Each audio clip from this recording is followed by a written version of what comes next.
द्विवेदी युग के सबसे बड़े जाने माने कवि और लेखक अयोध्या सिंह उपाध्याय जी का जन्म सन 1865 ईस्वी में उत्तर प्रदेश के आजमगढ़ जिले के निजामाबाद नामक कस्बे में हुआ था।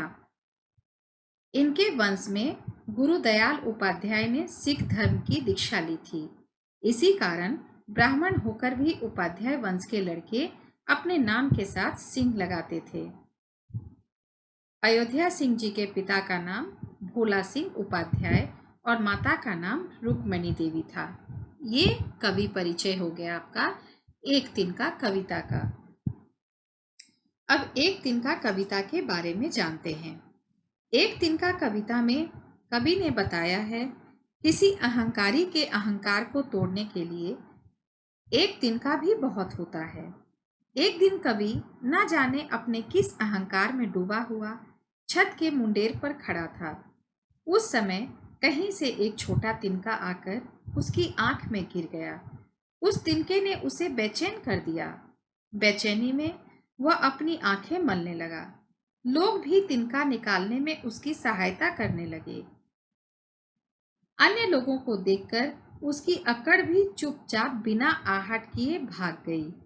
बहुत प्रयास करने पर, आंखों से तिनका निकलने पर कवि की आत्मा ने उसे धिक्कारा। एक तिनका ने उसकी सारी अकड़ ढीली कर दी थी। मनुष्य को स्वयं पर गर्व नहीं करना चाहिए। कई बार अहंकारी व्यक्ति के अहंकार को चूर चूर करने के लिए एक तिनके के समान तुच्छ वस्तु भी पर्याप्त होती है। इसी को आधार बनाकर यह कविता लिखी गई। एक तिनका।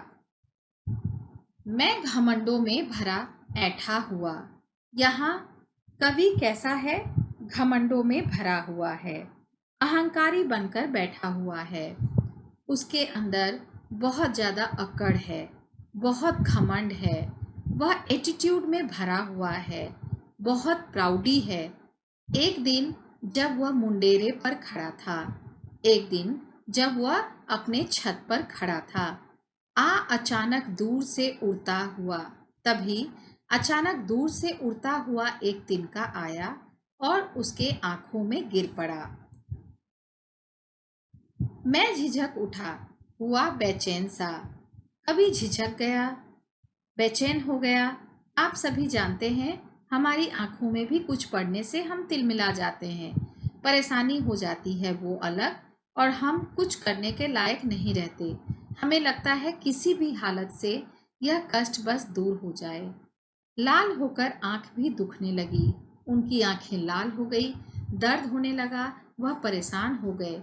मूठ देने लोग कपड़े की लगे। यहाँ देख रहे हो, कपड़ों को गोला बनाकर, जैसे कि हमारे घर में भी होता है, जब हमारी तकलीफ होती है तो हमारे घर में हमारे पेरेंट्स, भाई बहन, चाचा चाची, जिनको जो तरीका आता है वो कपड़े लेकर आकर आंखों को देखने लगते हैं।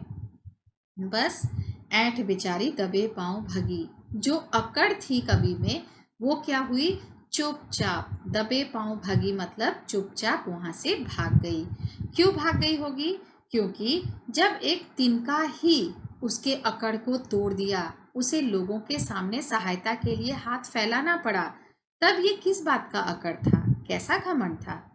जब किसी ढप से निकल तिनका गया, जब किसी भी ढंग से, किसी भी हालत से, तरकीब से तिनका निकल गया, तब समझ ने यूं मुझे ताने दिए। मेरे समझ जो है, जो मेरा ज्ञान है, जो मेरा अंडरस्टैंडिंग है, उसने मुझे ताने मारे। ऐंठता तो किस लिए इतना रहा? तेरे अंदर किस बात का एटीट्यूड था? किस बात का घमंड था? तुम किस बात को लेकर अपने आप को सबसे महान समझते थे? एक तिनका है बहुत तेरे लिए। तेरे लिए तो एक तिनका ही काफी है, और किसी चीज की जरूरत नहीं है।